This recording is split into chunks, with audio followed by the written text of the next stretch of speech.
Good morning. আশা করি তোমরা সবাই সুস্থ আছো, ভালো আছো। আর আমরা অনেক চেষ্টা করে অনেক ভালো আছি। তো মেয়ে এখন ভালো আছে, ওর মন ভালো আছে, শরীরও ভালো আছে একটু। দেখো মেয়ে বসে আছে। আর আজও তোমাদের সাথে একটা খুব ইম্পর্টেন্ট কথা শেয়ার করব। তো তোমরা কিন্তু অবশ্যই পুরো ভিডিওটা দেখতে থাকো। তো মেয়েকে নিয়েই মানে মেয়ে পাশেই বসে থাকবে, ও যাই করুক না কেন, চুল ধরে টানবে, এটা ওটা করবে। তো যাই হোক, 2.5 মাস বয়সে যখন আমার মেয়ের খিঁচুনি হয় প্রথম, তারপর তো ডাক্তারবাবুর ভুল চিকিৎসা, মানে এই পুরো ব্যাপারটা আমাদের ওখানে সবাই জানতো, মোটামুটি সবাই জেনে গেছিলো। তো তার কয়েক মাস পরে আমার বোনের এক বান্ধবীর বাচ্চা হয়, মেয়ে। তার মেয়েরও ওই একই সমস্যা হয়েছিল। তার বয়স তখন 2 মাস ছিল। তো ও আমার কথাটা শুনেছিল, মানে আমার মেয়ের যে ওরকম হচ্ছিল, চোখ কাঁপছিল, ও জানতো।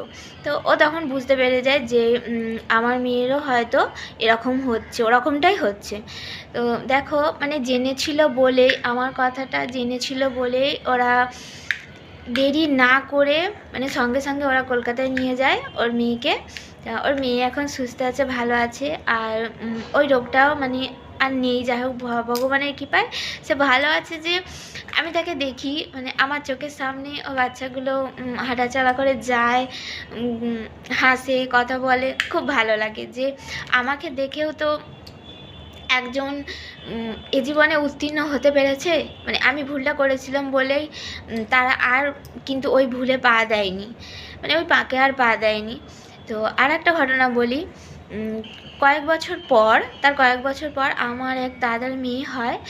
তো দাদার মেয়ে যখন মানে হওয়ার পরেই, ও জন্মের পরেই একটু খিঁচুনি হয়েছিল। তো ওরা বাইরে থাকতো, তো ভালো ডাক্তারবাবুর হাতে পড়েছিল। তো মোটামুটি খুব সুস্থ আছে আমার ওই ভাইজি।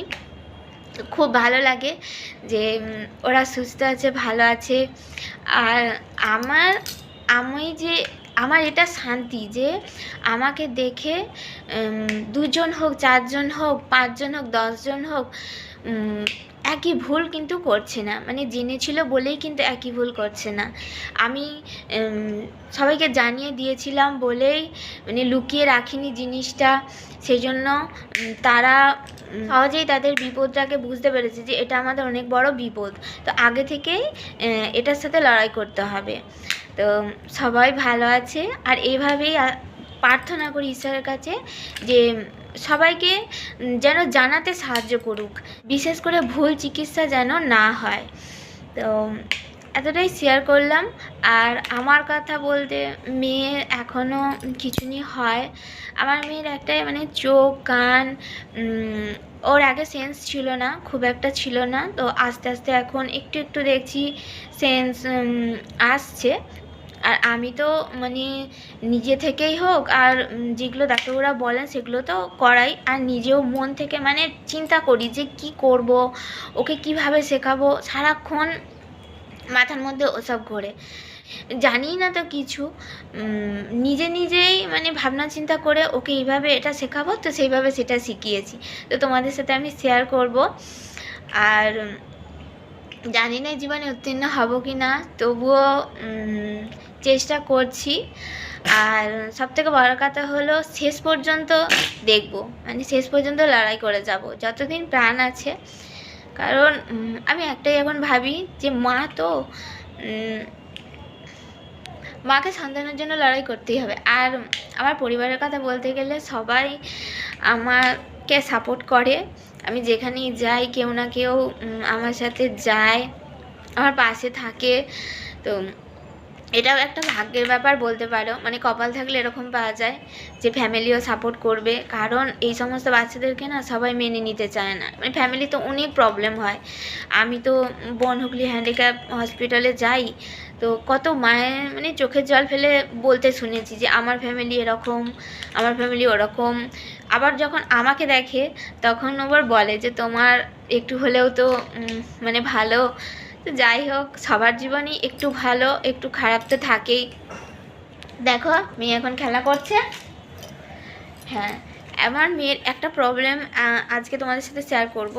মানে মেয়ে এখনও মানে আমার মেয়ের খাবারের জিনিস মানে প্রিয় খাবারের জিনিস আছে, মানে ওর কোন ভালো লাগে কোনটা খেতে সেটা আমি জানি, কিন্তু ও বোঝে না যে কোনটা মুখে দিতে নেই আর কোনটা মুখে দিতে আছে। তো ও সব কিছু তুলে মুখে দেয় মানে সব কিছু নোংরা আবর্জনা, মানে কি বলবো আর, সব কিছু মুখে দেয়। তো যতটা পারি চেষ্টা করি বোঝানোর, আর বুঝলে মানে বোঝার চেষ্টাও করে। আর ওই যে বললাম না, মানে বারবার যখনই ওই খিঁচুনিটা হয় তখন ওদের ব্রেন ড্যামেজ হয়ে যায়। তো তোমাদেরকে একটা উদাহরণ দিই, মানে আমাকে খুব ভালো লাগে, আমি নিজে নিজে এইগুলোকে মানে মনের মধ্যে চিন্তা করি আর নিজে নিজে শক্তি পাই।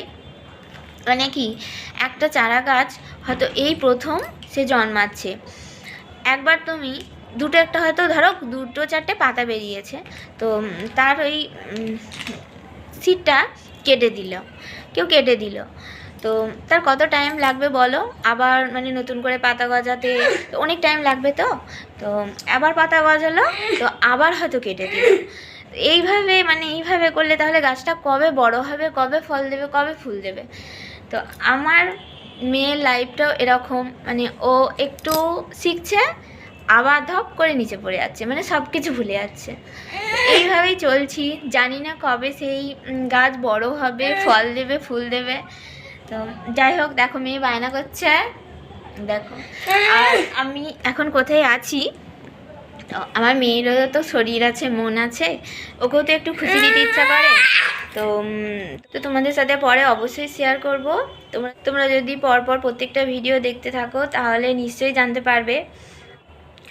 আর একটা দুটো নয়, আরও শত শত মাকে এই সচেতন বার্তা পৌঁছে দেওয়ার জন্য তোমাদের সাহায্যের অবশ্যই দরকার।